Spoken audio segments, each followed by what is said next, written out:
For most of the last century, the search for life in the solar system worked off one idea. Find the zone where a planet is the right distance from the sun for liquid water. Not too hot, not too cold. The habitable zone, the Goldilocks zone. In our solar system, that zone contains Earth and arguably Mars, and that's it. That idea is now largely obsolete, and the thing that broke it is this. The two most promising places we know of are both far outside it. One of them is 5 times further from the sun than Earth. The other is nearly 10 times further, in a place cold enough to freeze nitrogen. Both of them are almost certainly hiding oceans of liquid water right now, under ice, kept warm by something that has nothing to do with sunlight. So I'm gonna go through every place in this solar system where life could plausibly exist today. Not in the past, not in theory, today, and rank them. I'll tell you exactly what's there, what the evidence actually is, what would have to be true, and which ones we are currently flying spacecraft toward. There are more of them than you think, and the top of this list has better odds than most people would guess. First, the ranking method, because otherwise, this is just a list of moons. I'm scoring each place on 3 things.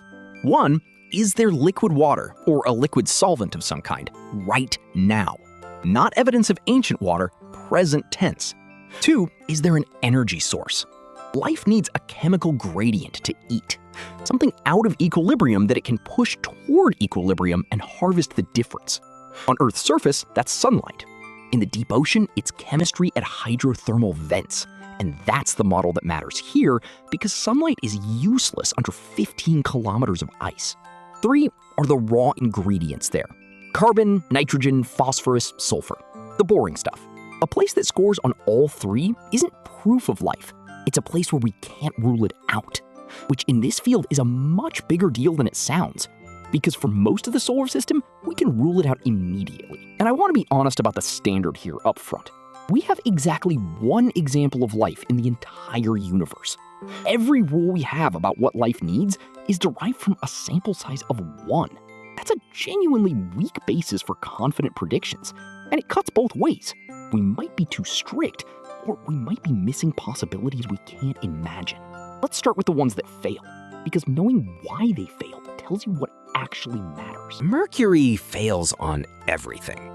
No atmosphere to speak of, surface swinging from 430 degrees Celsius in daylight to minus 180 at night. There is water ice in permanently shadowed craters at the poles, genuinely confirmed, but it's frozen solid with no energy source and no liquid phase. Dead. Our own moon? Same story. Confirmed water ice at the poles, extremely valuable for future missions, useless for life. Io, the innermost large moon of Jupiter, is the interesting failure. It is the most volcanically active body in the solar system. Hundreds of active volcanoes, lava lakes, plumes hundreds of kilometers high. It has energy in absurd abundance, from tidal heating, which I'll explain properly in a moment. But Io has no water. Jupiter's radiation and the constant volcanism have stripped it. It's a world of molten silicate rock and sulfur compounds. Energy without solvent. And that's the useful lesson. Energy alone isn't enough, and water alone isn't enough. Mercury has water without energy. Io has energy without water. Both are dead. The places that matter are the ones that have both. And once you go looking for that combination, you find it in a lot of unexpected places. Which brings us to number 9 on the list. And it's the strangest entry here. Number 9, the clouds of Venus. The surface of Venus is 465 degrees Celsius under 90 times Earth's atmospheric pressure. Nothing survives that. But go up about 50 kilometers and something odd happens. The temperature drops to somewhere between 0 and 50 degrees Celsius, and the pressure is close to Earth's at sea level. There's a band in the Venusian atmosphere that is, in terms of temperature and pressure, the most Earth-like environment in the solar system outside Earth. The catch is enormous. Those clouds are concentrated sulfuric acid, not diluted, concentrated, and there is essentially no liquid water. Any organism there would have to survive an acidity many orders of magnitude beyond anything on Earth and float permanently, because falling means being cooked. In 2020, a team reported detecting phosphine in the Venusian atmosphere, a gas that on Earth is associated with biological processes and that shouldn't survive long in that environment. It caused a genuine sensation. And then it got messy. Reanalyses of the same data found the signal much weaker or absent. Other groups disputed the statistical treatment. Later observations have gone both ways, and there are now proposed non-biological explanations involving volcanic chemistry. Where it honestly stands? Unresolved and contested, leaning skeptical. I'm including Venus because the temperature band is real and the question is legitimately open, not because I think there's anything alive there. Private missions are being planned to fly through those clouds and sample them directly, which is the only way this gets settled. Ranked 9th because the acid problem is brutal. Number 8. Ceres, the largest object in the asteroid belt, and a place almost nobody thinks about. Ceres is a dwarf planet about 940 kilometers across. When NASA's Dawn spacecraft arrived, it photographed bright spots inside Ocator Crater that turned out to be salt deposits, sodium carbonate, left behind by briny liquid that reached the surface and evaporated. That implies a subsurface reservoir of salty liquid water, and the evidence suggests some of it may still be liquid today, kept from freezing by dissolved salts rather than by heat. Dawn also detected organic compounds near Ernetet Crater. So, possible present-day brine, organics confirmed, and a body small enough that we could realistically land and drill. Why only 8th? Energy. Ceres has no large planet nearby to squeeze it, and it's too small to have retained much internal heat. Without a strong energy gradient, you have a cold, salty puddle with interesting chemistry and nothing to power a metabolism. Still, it's the closest object on this entire list, and that matters more than it sounds. Access is a real variable. Number 7 and 6, Callisto and Ganymede, 2 of Jupiter's other large moons. Ganymede is the largest moon in the solar system, bigger than Mercury. It's also the only moon known to generate its own magnetic field, and that turned out to be the clue. Hubble observations of the aurorae at Ganymede's poles showed they rock back and forth less than they should if the moon were solid rock and ice. The best explanation is a conducting layer underneath, a salty ocean, buried under something like 150 kilometers of ice, possibly containing more water than all of Earth's surface water combined. Callisto, further out, shows similar magnetic evidence for a subsurface ocean and has the distinction of being the least geologically active large moon around Jupiter. It sits outside the worst of the radiation, which makes it a candidate for a future human outpost. The problem with both is depth and contact. On Ganymede, the ocean may be sandwiched between layers of high-pressure ice that forms under extreme pressure and stays solid even when warm. If the water never touches rock, you lose the mineral chemistry that a deep-sea ecosystem runs on. You'd have a very large, very clean, very isolated body of water with nothing to eat. Europa's ocean, by contrast, is thought to sit directly on rock. That difference is the entire reason Europa ranks where it does, and Ganymede doesn't.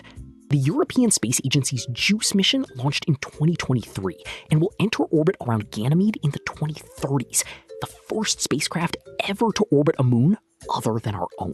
Number 5, Triton, Neptune's largest moon and the one nobody has been back to. Voyager 2 flew past Triton in 1989 and returned images that made no sense for an object that far out. The surface was young, very few impact craters, meaning it's being resurfaced. And there were dark streaks across the southern polar cap, apparently from geysers erupting nitrogen gas and dust several kilometers up. Triton is minus 235 degrees Celsius. It is one of the coldest objects ever measured in the solar system, and it is geologically active. Triton also orbits Neptune backwards, which is the giveaway. It almost certainly formed elsewhere in the Kuiper Belt and was captured. Capture would have caused enormous tidal heating early on, potentially melting the interior completely, and there may still be a subsurface ocean today. possibly kept liquid by ammonia acting as antifreeze. The reason it's fifth and not higher is simply that we know almost nothing. One flyby 37 years ago and no mission since. It's a candidate on the strength of a single afternoon of data. Number 4, Mars. Mars is the one everyone expects at the top, and there's a good reason it isn't. Ancient Mars almost certainly had liquid water on the surface. River valleys, deltas, lake beds, clay minerals that only form in water. Curiosity found organic molecules in mudstone. Perseverance is currently collecting samples in Jezero Crater, an ancient river delta. And in 2024, it found a rock with chemical signatures that a team described as a potential biosignature, with heavy emphasis on potential, and with alternative non-biological explanations still on the table. But that's the past. Today, the Martian surface is a terrible place for life. Average minus 60 degrees Celsius, atmospheric pressure less than 1% of Earth's. So liquid water on the surface boils and freezes almost simultaneously, and no magnetic field or ozone layer, so the surface is sterilized by ultraviolet and cosmic radiation. Present-day Mars is a candidate only underground. There, radiation is blocked, and there may be deep aquifers of salty water. Radar data from the Mars Express orbiter suggested liquid water beneath the south polar cap, though later analyses argued the same signal could come from clays or frozen brines, and that remains disputed. There's also the methane puzzle. Curiosity has repeatedly measured methane in Gale Crater that rises and falls seasonally, while the Trace Gas Orbiter has struggled to detect it from above. Nobody has a settled explanation. It could be geology, it could be something else. Mars is fourth because the present-day habitable zone there is deep, small, and hard to reach. But it's also the one place on this list where we're actively collecting samples for return to Earth. Number 3, Titan. The strangest world in the solar system, and the only entry here where the life wouldn't be water-based. Titan is Saturn's largest moon, bigger than Mercury, and the only moon with a substantial atmosphere, nitrogen, denser at the surface than Earth's. It's minus 179 degrees Celsius. At that temperature, methane and ethane are liquid. Titan has weather made of them: clouds, rain, rivers that carve channels, and seas. Kraken Mare is larger than any lake on Earth. Cassini's radar mapped coastlines, islands, and estuaries. So Titan has a full liquid cycle, complex organic chemistry falling constantly from the sky as haze, and abundant carbon. What it doesn't have is liquid water at the surface, though it very likely has a water ocean deep underneath, mixed with ammonia, which gives Titan two independent shots: a conventional subsurface water ocean, or something genuinely alien in the methane lakes, life using liquid methane as its solvent instead of water. That's speculative, and the chemistry is hard. Reactions run far slower at that temperature, but it's not ruled out. And Titan is the only place we know where it could even be attempted. NASA's Dragonfly mission is a nuclear-powered rotorcraft that will fly from site to site across Titan's surface, sampling the chemistry directly. It's scheduled to launch in 2028 and arrive in the mid-2030s. Titan is third because the case is genuinely strong, but the biochemistry required is unproven anywhere. Number 2, Enceladus, a moon of Saturn only 500 kilometers across, small enough to fit inside Thailand, and the place where we have already sampled the ocean without landing. In 2005, Cassini spotted plumes erupting from fractures near Enceladus' south pole, jetting water vapor and ice hundreds of kilometers into space. Then Cassini did something remarkable.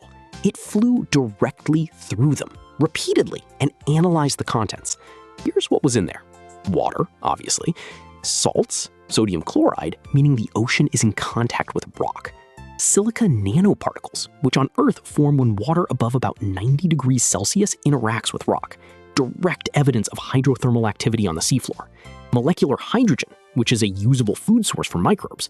Methane, complex organic molecules containing hundreds of atoms.